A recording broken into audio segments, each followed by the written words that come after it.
Hello everyone, welcome back. Today we're going to be talking about practicing with the auto ranging of your LPVO. Okay, so hopefully you bought a good LPVO that has auto ranging, and this is something that we're going to be talking about practicing. So my thoughts are that you're going to buy a scope, right? Yeah, particularly an LPVO that adds 1.5 pounds to the top of the gun, right, between scope and mount. I want more than just an aiming point and magnification. Okay, if that's all I'm going to get, I'll just use a red dot with a magnifier. Magnifier, I can easily remove it, and I got a much lighter gun. So if I'm committed to 1.5 pounds on top of the gun, okay, I want a lot of information for the price that I'm paying in terms of weight. Okay, so when you look in that scope, okay, first of all, get a first focal plane scope and try to get one that goes at least up to 8 magnification, ideally 10 magnification. The 10s tend to be a little bit more expensive. The 8s are pretty affordable. So yeah, it makes a difference because the target gets bigger, your reticle gets bigger. Um, a lot of times people focus on clarity and stuff like that. I don't get the targets blurry. As long as the target's big, it's easy for me to center my aiming point on it. Okay, so as far as a complex reticle, I want something that has auto ranging. Okay, now one of the ways that I practice, okay, I've done videos on this, is I will use these dolls. Okay, so with these type of dolls, you can practice auto ranging on basically on a 100-yard range. So I got a doll about this size, which is, I don't know, maybe about 10 inches tall. Okay, when I put this out there, and you don't need to shoot it, you just got to practice looking at it. Okay, or you can put the target off to the side, off to the side, and maybe shoot that. But if this is my man here, right? Basically, I got these lines here, so basically I can see that. First of all, that's the 300, 400, 500-yard line. Okay, so I can see that this guy matches up to this line over here. So he's going to be at 400 yards when I match him up like that. So a lot of times you can only see somebody from the belt to head. So that's why with this ACSS design from Primary Arms, if you can only see him from belt to head, you basically, there's this line here. You put the belt there, head there, and bang, this guy's at 400 yards. Okay, so over here, what you also need is some type of a bullet drop compensator or mill line. So whether you have a dedicated BDC or mill lines, they tend to follow each other pretty closely in 5.56 and 308 all the way up to 500 and even 600 yards. So either one will do, but the point is you need to have that stuff there. Okay, so the nice thing about the Primary Arms one is once you figure out this guy's at 400 yards, these lines here are also sized up to the width of his chest. Okay, so this line over here, which is going to be the 2 mil line, is going to match up to his chest. Okay, so again, that's something that you can practice looking at. If you go to the one below it, it's going to be too small, and usually the legs over here match up to 300 at 300. It's too wide. So 400 is the one that matches his chest. Now what I'll do is a lot of times I'll set the targets sideways like this. So when you put it sideways, right, or diagonally, that's not going to work out. But what you can do then, okay, is that you can say, okay, you can basically look at his head, because no matter how I'm looking at you, like this or like this, my head is roughly the same size.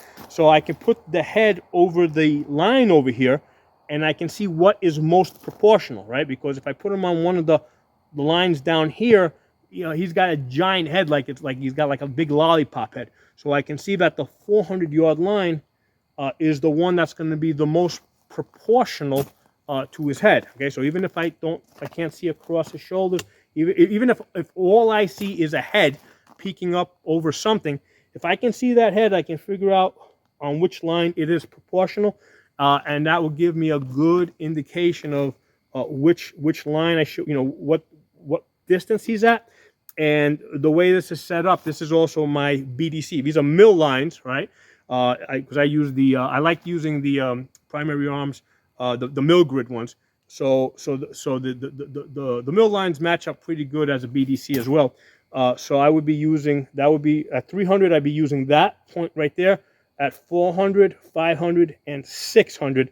And then after that, we just got straight meal lines for measuring. Okay, so this is one way that you can practice using the range estimating that's in your reticle. Okay, now the other thing I will do, put this down for a second, is first of all, when I order a scope, right, that has auto ranging, before I even put it on the rifle, right, and zero it in, I will take the scope out of the box, and I will take it to a touristy area where I know that there's lots of people there, and they got cameras, and so people are used to, people are going to be looking through cameras and taking pictures. So I will, just with the scope by itself, I will go to a touristy area, and I will look at people, real live people, okay, at different distances, and see how they appear in the scope. All the way from whatever 50 yards all the way out to 1,000 yards, right? And I'll see what they look like in my scope. So that's another way. Usually I'll do this before I even put the scope on the rifle. A lot of times I will remove it if I know I'm going to be traveling to an area like that. I will remove it. I'll go do some work. I'll go practice auto ranging live people, right, moving around.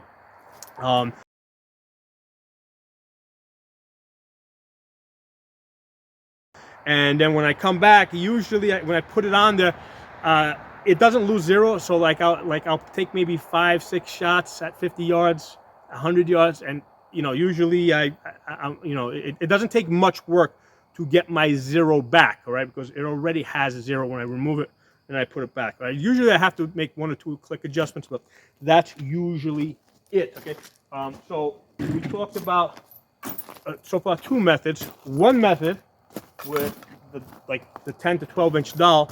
This is really good because if you only have, let's say, 100 yards in your backyard, right, you can practice with something like this, just looking through it. Okay, so you can practice with this out to 100 yards. Now we talked about, so that everybody can do that. You can or take the scope off the rifle and take it to a park or something, and you can practice out to 100 yards with a dowel, or go to a touristy area with lots of people, again with the scope removed from the rifle, and put it on actual people. And then the other way, and this, because the other 2 methods don't involve actual shooting. Okay, the third method involves actually shooting. So you're going to go to an area where you can shoot, either a gun range or just an area where you can shoot, whether your own property or somebody else's property, or if you live on a farm or you have access to a farm or whatever. And you get yourself a box about this size, right? I got the Chewy box here with the pet food. Okay, if you open this thing up, right? You open it up like this, you will notice, right, that this box, what size is it? Belt to head, width of my shoulders. Okay, so this is a good cheap practice target. Okay, and then you'll go to like Lowe's or Home Depot and get one of these 1x1 sticks. They're usually pretty cheap. Okay, you can basically, you want it somewhere between 5 and 6 feet tall.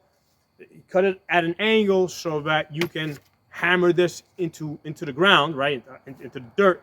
And then what you will do is you can use a stapler or just a screw. You can run a screw here. Usually I just use a screw. I'll use a screw gun. I'll run a screw here, and now I have a target that I can actually shoot at. Okay, and what I'll do is a lot of times what I'll do is I'll either place this at go out to a field and just place this at unknown distances where I don't range estimate it. I just nail it somewhere. So that's one way to do it. Or the other way, and what you can do is you can keep moving this around if you want. But the other way to do this is put this in one spot and then move yourself around, right? So you move forward, you move back. So at different distances, you can come in at 200 yards, move back to 400 yards, come back to 300 yards, go back to, again, you don't know this, right? You're just moving back and forth, taking shots on this, but using the auto ranging. So this is basically belt to head, shoulders to shoulders. So using that box, belt to head, right? So we're using the top portion of this, or we're going across here on the shoulders. Okay, so that's that's 3 easy ways to practice the auto ranging. Okay, so this is a really important skill, right? This is the difference. This is what gives you the unfair advantage. Okay, so one of the things I tell people, right, because a lot of times I'm dealing with people or I'm working with people who have some shooting experience, but not a whole lot, right?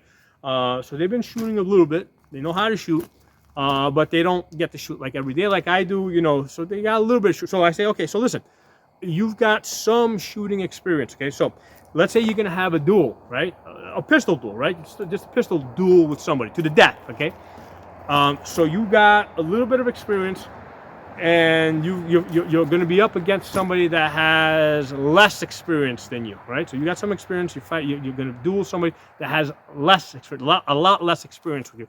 Would you rather duel them 10 feet apart, or would you rather duel them 100 feet apart? Okay, so if you know you got more experience than the person that you're going to be dueling, okay, you want to capitalize on your experience, and you're going to want to duel them at the max distance that you think that you can hit them, and you know that they can't hit you. Okay, so that's, you know, that's fighting. Okay, that's strategizing. That's picking a fight that you know you can win. Okay, so what I said there as far as a pistol duel also applies to a rifle. So almost everybody that's done any research on AR-15s knows that you get an AR-15, use 5.56, you set a 50-yard zero, and you got the same point of aim at 200 yards. Okay, so zero distance to 200 yards. Every Joe Blow out there with an AR-15 can hit that. Okay, now what about 300 yards? What's the holdover at 300 yards? Okay. Now, if you've been watching my videos, right, and I've done lots of videos on this, you know that your holdover at 300 yards is about 10 inches high. So instead of putting the dot here, you're going to put it on the face so it drops into the chest. Okay, so some people might know that, but a lot of other people may not. Okay, so again, now you're getting a little bit more of an advantage, because you know something that a lot of people out there with AR-15s and with red dots don't know. Okay, but here's the thing: at 300 yards, even if they don't know any better, and they put the dot here, they can still get a hip shot. Okay, so 300 yards is not where I want to have my gunfight. Okay, how about 400 yards? Now 400 yards gets a little bit more interesting, because at 400 yards, okay, let's say they got a red dot. Now in order to hit you, they got to put the dot over the head, right? They got to sit, and the dot's going to be big because the person's going to shrink down at 400 yards. So they got to take this dot and they got to put it over the target. Okay, so at 400 yards, most people aren't going to know that they got to put this over the head so they can drop the shots into the chest. And most people are not going to have a magnifier behind their red dot, so they're not even going to be able to see the target that well. So now you start at 400 yards, you got the advantage. If you got either a red dot with a magnifier, and you know your holdover, you know to put the dot over the head, or you got an LPVO, especially where you can auto range, and you know you're at 400 yards, and you got some magnification, and you can match this up to the chest. You've got an advantage at 400 yards. Now, how about 500 yards? Okay, 500 yards. What's the holdover with a red dot? Okay, so holdover at 500 yards with a red dot, right? You take the height of the man from belt to head, and that's your holdover, right? That's your holdover over the target. And that's really hard to do without a magnifier. Okay, I've done it. I've done videos where I'm shooting 500 yards red dot magnifier. Okay, I've practiced it. I know I can do it. Okay, most people wouldn't even think to take that shot. Most people aren't going to have a magnifier. Most people aren't going to be able to see anything at 500 yards, right? Especially something that doesn't want to be seen. Okay, so again, you've got an advantage, and you can. I've done videos where I'm hitting a man-sized target pretty consistently at 500 yards. So, having your fight, a gunfight over 500 yards, if you know that you're able to make those shots, gives you an advantage over somebody that can't make those shots. Okay, so that's how I like to think. Now, obviously, we're not talking about self-defense here. We're talking about SHTF, World War III, Apocalypse, Armageddon, that kind of stuff. Okay, so in that type of a situation, I wanna have this. If I know I can make shots at distance, that's where I want to have my gunfight. The last place I want to have my gunfight is inside my house, okay, where my kids are, right? Where most of these houses are made out of like sheetrock and wood, because in an SHTF situation, they're not going to come into your house, right? If they want this, what they're going to do is they're going to throw a firebomb into your house, and they're going to burn you out, or they're going to smoke you out, okay? So you can't just sit inside your house and wait for them to burn you out. You need to take that fight outside of your house, away from your family, okay? So just a couple of things for you guys to think about. But primarily in this video, I wanted to tell you guys that, first of all, if you're going to have a 1.5 pounds on top of the gun, okay, make sure it's got auto ranging. Make sure it's got something that you can use as a bullet drop compensator, okay? You know, if you're going to be carrying a 1.5 pounds on top of the gun, because otherwise, it's like, what's the point of having a 1.5 pounds on top of the gun, okay? So, and I gave you 3 ways of practicing it. You can either use a doll like this, like a 10-inch doll, which you can practice within 100 yards with something like this. You can take the scope off of the rifle, take it out to a touristy area where you got lots of people, lots of cameras, and look at people, right? And then for actual shooting, get a box, and if it's bigger than this, you can just cut it down, you know, same size across the shoulders, belt to head, okay? Get yourself whatever, one of these $3 sticks, okay? Hammer this into the ground, right? Use like whatever, like a 3-pound hammer, hammer this into the ground, screw gun, right there, right? 2 screws in this thing. You can use a washer. I'll put a washer on here. So use a drywall screw and a washer that'll hold this in place. And then what you can do is it's a lot less trouble to move yourself around rather than keep hammering that in and out of the ground. So that's what I will do. I will move myself back and forth, you know, to practice hitting this, hitting this target. Okay, so drop some comments below. Let me know what you guys think, and I'll talk to y'all soon. Hey, I wanted to show you guys some features of the auto ranging of this reticle. This is an excellent reticle because you got those outer lines that guide you to the center, and then you got that large outer horseshoe. But when you zoom in, right, first thing that's going to become really useful is the auto range. Right? So if those papers over there if that was like a man, right? If you can see right there, like I can match him up to that line, head to foot at the 5. So he would be at 500 yards. So if I was going to shoot him with a 5200 yard zero, I would basically center, like right there, that would be a headshot, right? That line, the 4th mil line. So you got 3, so the top of the spine is 300, then 400, then 500.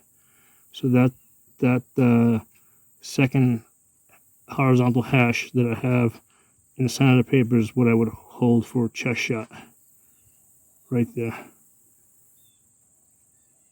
So this is an excellent feature. And then you got this grid where if you're shooting against the background, right, where you can spot the impacts. So if I saw that I'm holding there and I see that the impact is, let's say, on a dot like 2 mils over to the right, I would just transfer that to the target, right? So wherever I spot the impacts, that's my new aiming point. So this reticle from Primary Arms, I think it's called the M10, is really an excellent reticle. And you can zoom back, then you got a great CQB scope that guides you to the center. And it's first focal plane, so that the measurements, like I don't have to go to max magnification to measure. I can be at, you know, any magnification. Like right now, I can measure that person right there at 500 yards, and then transfer over there, boom, boom, boom, because that gives me the wider field of view, right? If I need to be able to see what's going on down here at 200 yards, while I'm shooting up there at 300 yards, I'm able to do that with the scope. I'm able to zoom back, and I can do both things. I can shoot at 300 yards, but observe below that at 200 yards.